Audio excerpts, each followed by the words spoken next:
कि किसी संख्या को 9, 11, 13 से भाग देने पर, किसी संख्या को 9, 11, 13 से भाग देने पर शेषफल आपका 8, 9, 8 बचता है। तो सबसे पहले आप लोग को बताते हैं, देखिएगा डब्बा बनाना है 3, सबसे पहले भागा देना है 9 से, उसके बाद 11 से, उसके बाद 13 से। तो देखिएगा बोल रहा है इसका शेष 8, 9 और 8 बच रहा है। जब तक आपको नहीं दिया जाए कि आपका भागफल 7 बचा या 5 बचा, तब तक आप लास्ट में क्या कीजिएगा, भागफल 1 लीजिएगा। तो आप लोग बताइए कि 13 से हम भाग दे रहे हैं और एक बार लगा और 8 शेष बचा, यानी कि कैसे होगा, इससे ऐसे गुना होगा, इधर जाके क्या होगा, जुट जाएगा। तो 13 का 13, 13 और 8 कितना हो गया, 21। उसी तरीके से फिर देखिए इससे गुना होगा, इधर जाके क्या होगा, जुट जाएगा। तो 21 गुने 11 करेंगे तो 21 दें कि 210, 210 और 21 231, 231 में 9 जुटा कितना हो गया, 240। अब क्या इसको देखिए ऐसे करेंगे तो 24 216, तो 216 हो गया 2160, यानी कि हो गया 2168। यानी कि जो संख्या कितना है 2168। देखिएगा पहले अगर जो हम 9 से भाग देते हैं तो कितना, उसमें 8 शेष बच रहा है। तो जो संख्या आया है, अब बोल रहा है कि इस संख्या को विभाजक का क्रम हम पलट दें। किसका, इसका क्रम को हम पलट दें, यानी कि पहले 9 से स्टार्ट होकर ना अब 13 से स्टार्ट होगा। तो देखिएगा 2168 को हम पहले हम 13 से करेंगे, उसके बाद 11 से करेंगे, उसके बाद 9 से करेंगे। तो देखिएगा सबसे पहले कितना बार लगेगा, तो लगाइए एक बार, बच गया 8, 8 पे उतरा 6, तो कितना बार लगेगा, 13 छक 78, 13 7 91 नहीं लगेगा, 13 छक 78 बच जाएगा 8, उसके बाद 13 छक 78 बच जाएगा, यहाँ शेष कितना 10। अब देखिएगा फिर इसको लगाइएगा तो एक बार लगेगा, कितना बार लगेगा, 1, तो बच जाएगा 5, 5 पे उतरा 6, यानी हो गया 56, यानी कि 11 पचे 55, अब बच जाएगा यहाँ पर कितना 1। अब फिर इसको लगाइए तो 9 इकाई 9 बच जाएगा यहाँ पर कितना 6। तो वही चीज़ पूछ रहा था कि 13, यानी कि विभाजक को हम पलट देंगे, यानी कि 13, 11, 9 को पलट देंगे तो इसका शेषफल कितना आएगा, 10, 1, 6। तो आप लोग को जब ये चैप्टर समाप्त हो जाएगा तो इस पर हम आप लोग को 5-6 क्वेश्चन करवाएंगे, और भी पीछे बहुत सारे क्वेश्चन हैं जिस पे हम 2 वीडियो बनाएंगे, जो कि जो इस टॉपिक में बढ़िया बढ़िया क्वेश्चन लगा उसके बाद समाप्त होने के बाद हम आप लोग को ऐसा ऐसा क्वेश्चन रिविजन करवाएंगे। देखिएगा क्वेश्चन नंबर आपका 102 क्या बोल रहा है कि 17 के पावर 200 है बटे 18। तो सबसे पहले हमको 18 के फॉर्म में लाना है। तो 18 के फॉर्म में लाने के लिए हमको क्या करना पड़ेगा, 18 - 1 के पावर 200 बटे कितना हो गया 18। अब देखिएगा कि -1 इतना जो पार्ट रहेगा 18 को छोड़कर, यानी कि -1, यानी कि -1 के पावर कितना 200, तो इसका हो जाएगा कितना 1। ऐसा होता क्यों है, क्योंकि -1 गुने -1 यानी कि माइनस माइनस प्लस, यानी कि जब सम संख्या रहेगा पावर में, यानी कि इवन रहेगा, तो उसका आंसर कैसा आएगा, प्लस में आएगा, पॉजिटिव में आएगा।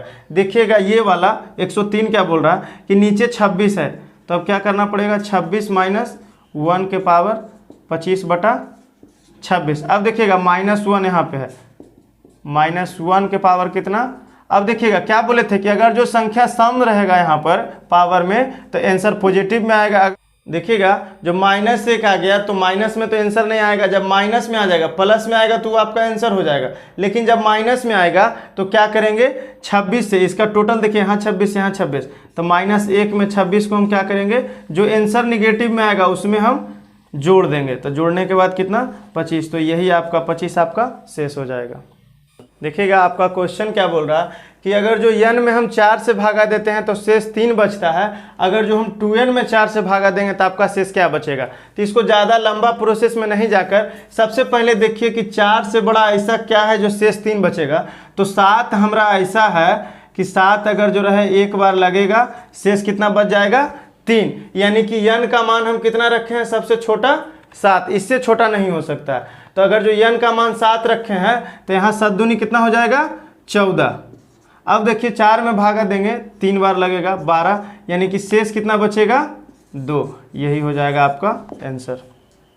देखिएगा 105 नंबर में क्या बोल रहा है कि कौन सी प्राकृतिक संख्या का इन चारों में से वर्ग नहीं हो सकता। तब वर्ग को पहचानने के लिए सबसे पहले हम क्या करेंगे, तो सबसे पहले हम देखते हैं कि 1 का स्क्वायर देखिए 1, 2 का 4, 3 का 9, उसी तरीके से सबका दिया हुआ है। यानी कि वर्ग जब होगा तो लास्ट में ये सारी संख्याएं आएगी। तो कौन कौन संख्या इसमें से नहीं आ रही है, तो 2, 3, 7, 8, यानी कि 2, 3, 7, 8 रहेगा तो उसका वर्ग नहीं हो सकता। तो देखिएगा इसमें से 5 आ रहा है यानी इसका वर्ग हो जाएगा, 6 आ रहा है तो इसका हो जाएगा, 1 आ रहा है इसका हो जाएगा। डी जो है इसका आंसर नहीं, क्योंकि इसके लास्ट में क्या आ रहा है 2 आ रहा है, तो इसका आंसर डी होगा। क्वेश्चन के जैसा ही ये क्वेश्चन है, क्या है कि इसका कौन सी है जिसका वर्ग नहीं कर सकते हैं। तो लास्ट में अभी हम बताए थे कि जिसका लास्ट में ये सारी संख्याएं आएगी वो उनका वर्ग हो सकता है। तो जिनका नहीं होगा 2, 3, 7, 8, तो देखिए 2, 3, 7, 8 यानी कि 7 देखिए यहाँ मिल गया, यानी ई जो है इसका नहीं हो सकती। देखिएगा आपका क्वेश्चन बोल रहा है 107 नंबर कि ये जो आपका दिया हुआ है बीच में गैप और बोल रहा है कि ये 9 से कब विभाजित होगा जब इन चारों में से कोई पुट करेंगे। तो सबसे पहले हम जानेंगे 9 से काटने का नियम। तो 9 से कटने का नियम ये होता है कि सारी संख्याओं को आप सबसे पहले जोड़ दें। अगर जो जोड़ने के बाद वो 9 से कट रही है तो 9 से कट जाएगी।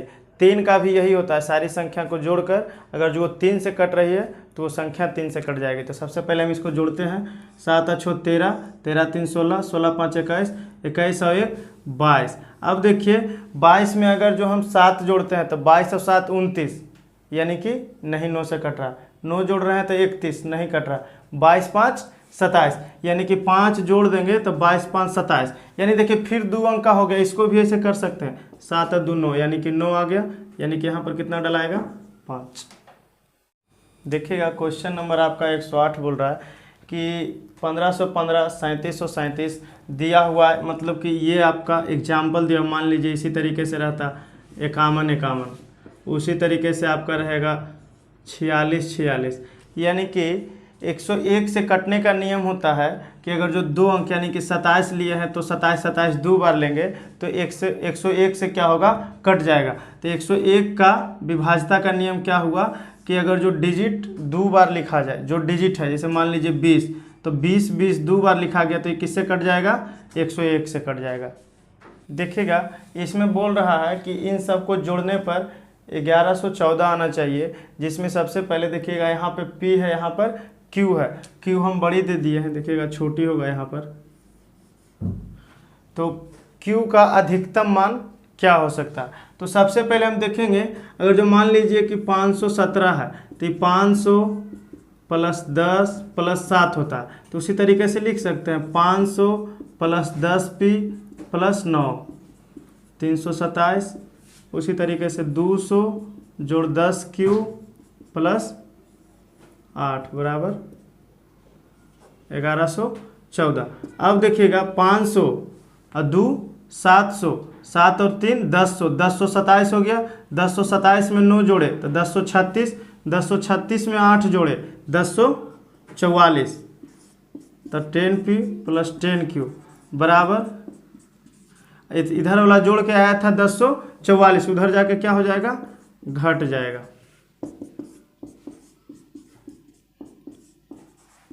घटाइएगा, 4 में से 4 गया 0, देखिएगा 1 में से 4 जाएगा नहीं जाएगा, 11 में से 4 गया 7, अब देखिएगा 10 में से 10 गया यानी कि हो गया। अब देखिएगा 10 दोनों में क्या है कॉमन है, तो 10 कॉमन ले लीजिए। देखिए ये गुणाम है, उस साइड जाकर किस चीज़ में हो जाएगा भागम, यानी कि कट जाएगा। P प्लस Q बराबर कितना है 7। अब देखिएगा Q का अधिकतम मान पूछ रहा है, यानी कि अगर जो इसका 1 मान डालेंगे तो 6 हो जाएगा, 2 डालेंगे तो 5 हो जाएगा, यानी कि अधिकतम मान। तो एक बात बताइए अधिकतम Q का मान कितना हो सकता है, अधिकतम 7 हो सकता है, क्योंकि P का मान हम 0 रख दें, इसलिए Q का अधिकतम मान जो आंसर आएगा कितना आएगा 7 आएगा।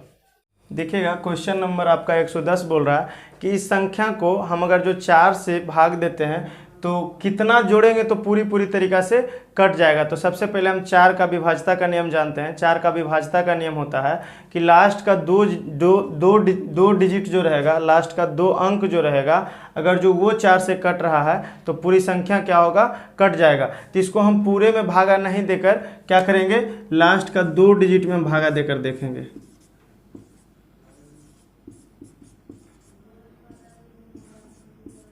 देखिएगा, अगर जो हम इसमें से 1 घटा देते हैं 88 हो जाता, तो 22 चौक 88 कट जाता। लेकिन क्या बोल रहा है, घटाने के लिए नहीं, जोड़ने के लिए बोल रहा है। तो जोड़ने के लिए तो यहाँ पर 1 है, इसको हम 4 बना देंगे।